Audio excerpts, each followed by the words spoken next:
Is this kill switch real? What's it going to do to you? I'm afraid that's, classified. Manderley said you're going to die.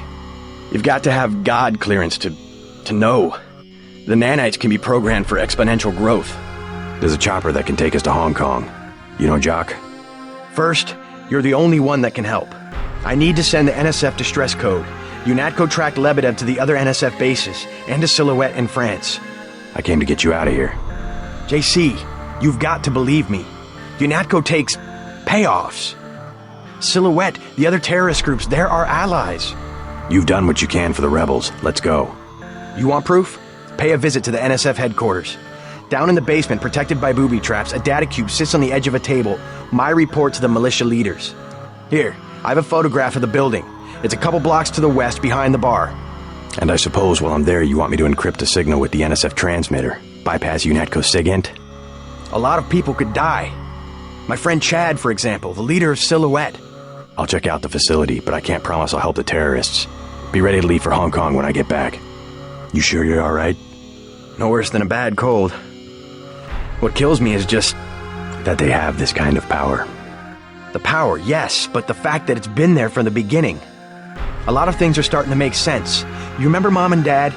Your NSF buddy Lebedev says our parents were employees of the United Nations. I think he might be right. They would never have agreed to anything like a kill switch.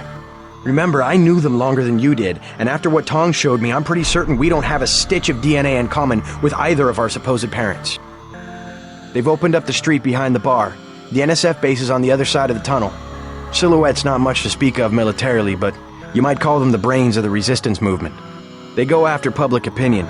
If it wasn't for Silhouette, there'd be a half a dozen meaningless civil wars going on instead of any kind of worldwide struggle.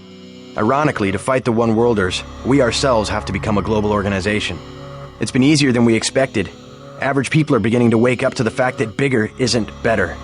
A few bureaucrats in New York can't make good decisions for New Jersey, let alone Paris or a village in China. That kind of centralization can only lead to precisely the debacle that the UN has become.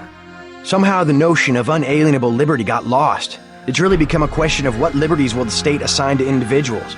Or rather, what liberties will we have the strength to cling to? It's only a matter of time before someone clever and ambitious figures out that the tools of dictatorship have been ready-made by well-meaning governments all over the world. UNATCO, for instance, a global response to a common problem. Looks good on paper, but a global military force is hard to keep accountable. UNATCO's already in the wrong hands. I don't know whose hands, but you'll find records of outside influence if you dig around the NSF headquarters. You better get moving.